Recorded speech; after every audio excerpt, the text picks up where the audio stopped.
Welcome to Weekly Digest, where we highlight the work of ministers of government as they push the administration's development agenda. Picking up from where we left off last week, Minister of Agriculture Zulfikar Mustafa said he is pleased with the results of the biofortified rice being produced at the Nari GRDB Research Station at Lesbehold in Blackbush Polder, Region 6.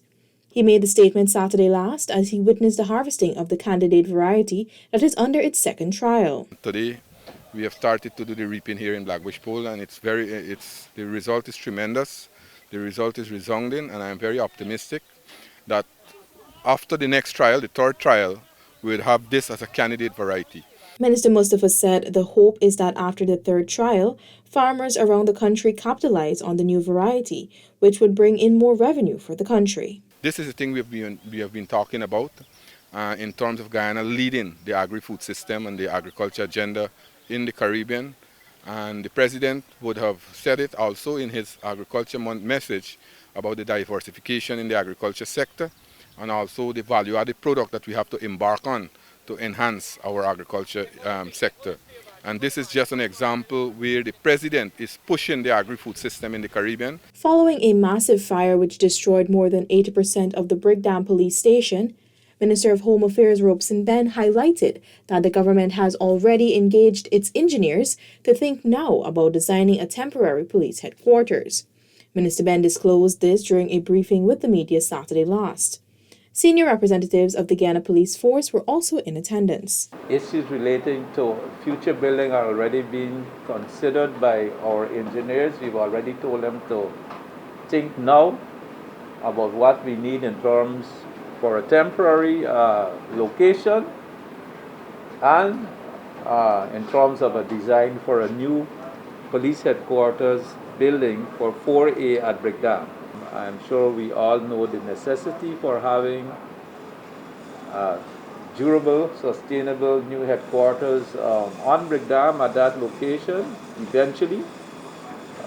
So that will be considered properly. Minister Ben said the force is working to restore and relocate operations so that citizens can stay protected. The Ministry of Culture, Youth and Sport launched a National Sports Academy. This was done during the National Sports Conference held at the National Cultural Center. Prime Minister Brigadier Retired Mark Phillips noted the importance of this initiative and said it is one that will contribute to the development of citizens. And we believe it is an important one in contributing to the social development of our citizens. Our government has held as a main priority the creation of more opportunities for culture, youth, and sport activities because of the critical role these assets play in our lives. Meanwhile, Minister of Culture, Youth and Sport Charles Ramson Jr. stated that the Sports Academy will be run by the National Sports Commission and the various sports associations and federations. So you have a very important role in the entire process of running the Sports Academy. On Monday, Minister of Health Dr. Frank Anthony announced that the Ministry of Health will soon introduce a new type of COVID-19 vaccination card. This will aid in the efforts to curb the forging of vaccination documents. So we're working on that right now, and very soon we are going to introduce a different type of card. That's going to be harder to forge, and if people did not have the proper documentation in the first place, then they're not going to get the new card that we'll be putting in. The health minister said this practice is dangerous, and once a person is caught forging documents, he or she will face the full brunt of the law. Close to $30 million has been earmarked to rehabilitate several community roads in Mahdia Region 8 by the end of the year. 7 miles, school, church, gas station, and other roads are expected to benefit from this infrastructural development. Minister of Local Government and Regional Development Nigel Daramlal gave this commitment during his 2-day outreach there. This year we are putting 18 million through the council. Sorry, not this year, in the next, between now and Christmas. And we are putting an additional $10 million through the RDC to do some road work within Mahdia. You notice the other roads are being done. You're going to see massive transformation in this country. In all the towns, you are going to see massive transformation. Because we want people to live more comfortably and live safely. In addition to this, the Mahdia Town Council was given $9 million as part of its subvention to execute its 2021 work program. To this end, the minister urged the mayor to utilize the monies for the betterment of the town and its people. Now, our communications officer, Siobhan Farley, tells us about the government's one-off grant for pensioners. Minister of Human Services and Social Security, Honorable Vinay Prasad, oversaw the distribution of the 25,000 one-off cash grant to old age pensioners in Region 4. I just want to thank the pensioners for being very patient with us as we roll this out in a very ambitious way. Myself and the team at the Ministry of Human Services will be visiting all the locations today and every day to ensure things run smoothly. But by and large, the government of Guyana, the president, and the Ministry of Human Services very, very pleased to be able to add an extra so that people have an extra in time for the last month of the year, $25,000. The 25,000 one-off grant initiative is the brainchild of President Dr. Mohammed Irfan Ali, which will see some 65,000 old-age pensioners benefiting. The grant is also extended to persons living with disabilities and public assistance recipients. The distribution for public assistance will commence in November. Minister of Education Priya Manikchand said the ministry recognizes the values of teachers and will continue to provide resources to better educate Guyana's children. The minister was speaking at a lunch in appreciation for World Teachers' Day. Looking for thanks or you're not looking for rewards, we can do better. And how we show, and it's not always salary, and how we show how important you are to this nation's development. So today, I want to say to you that your value is not lost on us. Your value is not lost on parents. Your value is not lost on this nation. And today I want to ask you that in this big value you have, to whom much is given, much is expected. Residents of Oriala and Siparuta are welcoming the road that would link their communities to Kokwani in Region 10. The construction of the road is a collaborative effort between the Ministries of Public Works and Natural Resources. On Tuesday, Public Works Minister Bishop Juan Edgehill, Natural Resources Minister Vikram Bharat, and a technical team visited the two communities to interact with residents and make an assessment of the works need to be undertaken on the road. Minister Edgehill says the construction of the road is to improve access and create economic opportunities. We have to be able, while we work with the natural resources sector, to develop your capacity for logging, sawmilling, and other value added coming out of the forestry sector. Your products must be able to get to the market with ease in a cost-effective manner. So your government, by just the intervention of the partnership between the Geology and Mines, Ministry of Natural Resources, Ministry of Public Works, in getting the road pushed through from Oriala to Kokwani, is ensuring economic activity in your community is sustained, expanded, and diversified to other things that you can do. So it is an important thing. The first phase of the road will be undertaken by Romel Jagroup General Construction Services. On Tuesday, the contractor was also on site to get a first-hand look at the work that needs to be undertaken. Last week, Minister of Amerindian Affairs Pauline Sakai distributed 9 tractors to Region 1 as part of the government's agenda to enhance the development of Amerindians living in the Hinterland, and the government is wasting no time in fostering that development. Minister Sakai said the distribution of the tractors is the first step for villages to become food secure. Our task as a government is to ensure that agriculture remain an economic sector that has to be supported and that has to maintain our country when it comes to food security. Our importation bill is much too large still, so we will have to push for agriculture to reduce our food import bill. Minister Sakai said Guyana can return as the breadbasket of the Caribbean, with Region 1 playing an integral role in achieving that feat. A total of 17 tractors will be delivered to Region 1. The Hope Estate Phase 1 and Phase 2 and Hope Lowlands will see a number of developments in the near future. This was disclosed by Minister of Local Government and Regional Development Nigel Darmlal during 2 meetings held with the residents in the areas on Wednesday. Many of the residents raised issues concerning the deplorable state of the roads and bridges, the lack of employment opportunities, as well as other issues relating to house lots, among others. Before the end of next week, we can do an assessment of all the streets and an estimate on what we could afford to start doing immediately, both here and in Phase 2. Attorney General and Minister of Legal Affairs Senior Counsel Mohabir Anil Nandlal says if Guyana is to have an effective justice system, restorative justice must be applied. He was at the time delivering remarks at the pre-trial detention, custodial sentencing, and non-custodial alternatives workshop. The Attorney General says in Guyana, the justice system is accustomed to the brutal aspects of punishment as prescribed by the law. However, over the years, experts have concluded that this approach has been ineffective. And now they are recommending a different approach, a softer approach, an approach that requires a little more engagement and pursuing alternative method of punishment, alternative to imprisonment, pre-trial detention or alternative to pre-trial detention are all concepts that emerge from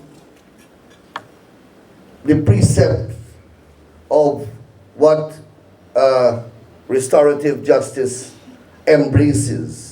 Meanwhile, Minister of Home Affairs Robeson Benz says it is important to understand the cause for action by the defendant, especially since in most cases they are not first-time offenders. Health Minister Dr. Frank Anthony said while earlier this year there was a lot of skepticism surrounding pregnant and breastfeeding women taking a COVID-19 vaccine, as there was limited scientific data on the issue. Recent studies have shown that the vaccines are safe for these women to take. Most of the obstetric societies globally have been encouraging pregnant women to get vaccinated in any one of the trimesters, whether first, second, or third, because the vaccine is safe and it is protective. Observing from the cases that we have locally, almost every day we are seeing between 15 to 20 cases of persons with COVID-19 who come into our hospitals. Currently, we would have had cases at Ocean View. We have cases here at the Georgetown Public Hospital. And it is a challenge to manage these patients, especially if they have some form of respiratory distress. So that is posing a challenge. In addition to the AstraZeneca, Sinopharm, and Sputnik V vaccines, the Pfizer vaccine is now being offered to women in this category. Senior Communications Officer Michaela Prince now tells us that 45 non-parole residents have received land titles after waiting years. In a simple but significant ceremony held in non-parole here on the east coast of Demerara, the Ministry of Legal Affairs, the Guyana Land Registry, and the Sugar Welfare Fund distributed 45 certificate of titles to the residents. Attorney General and Minister of Legal Affairs, Honorable Mohabir Anil Nandlal, recalled that many of these residents had have to wait years to collect their titles, and now the same is being delivered to them as part of the government's comprehensive housing program. The allottees came and they began to occupy, they built their houses, they would have liked their titles to have access loans, but that was not the case. They lived, some of them may have died, and they never got the title. Some may have migrated, they never got the title. Your certificate of title is a document of great legal and commercial value. Legal because it certifies you in law as the owner of that property, and nobody can take it away from you unless you have acquired it by fraud. And it is that title that you can take to the commercial banks and you can lodge it there as collateral and borrow money to build or to send your children for education or whatever endeavors you wish to pursue. Minister within the Ministry of Housing and Water, Honorable Suzanne Rodriguez, says a priority of the government is citizens acquiring house lots and homes. But equally important, she pointed out, is a regularization of lands. You know, because a lot of times we focus on the bigger picture, on the macro picture, and sometimes it is these little community issues and problems that only needed somebody to take a look at, somebody to take a moment for the AG to see the importance of delivering this to 45 families or 50 families that would make the world of difference to them and that would significantly improve their lives. Farmers in Bonasika, Aliki, and Lanabali in Region 3 on Friday received government's flood relief cash grant to assist them with getting back to the land. Farmers from the three riverine communities received a total of $22.6 million. Minister within the Ministry of Public Works, Deodat Indar, overlooked the distribution. The farmers who received the grant expressed how useful it will be in getting them back to their livelihood. Minister Indar said government is one that responds to the needs of the people. We can't compensate you for everything, for your loss, the worry, the tears, you know, when people wake up in the morning and see the place flooded out, everything damaged, you know, it was hard. I can tell you, I've been around the country myself. Comrade Zulfi went to a lot of places as well with me. We saw it. We saw the tears. We know the heart. But our government is one that responds, and we respond positively. Meanwhile, Minister of Culture, Youth and Sport Charles Ramsden Jr. echoed similar sentiments. The minister visited Western and Northern Hog Island Region 3 on Friday, where he distributed approximately $15 million to farmers and addressed their issues. And we are aware that, number one, this is never going to be enough to satisfy you entirely as it relates to your agricultural produce or livestock. We know that, but it's a start. It's an important start. And this is helping you to get back on your feet again.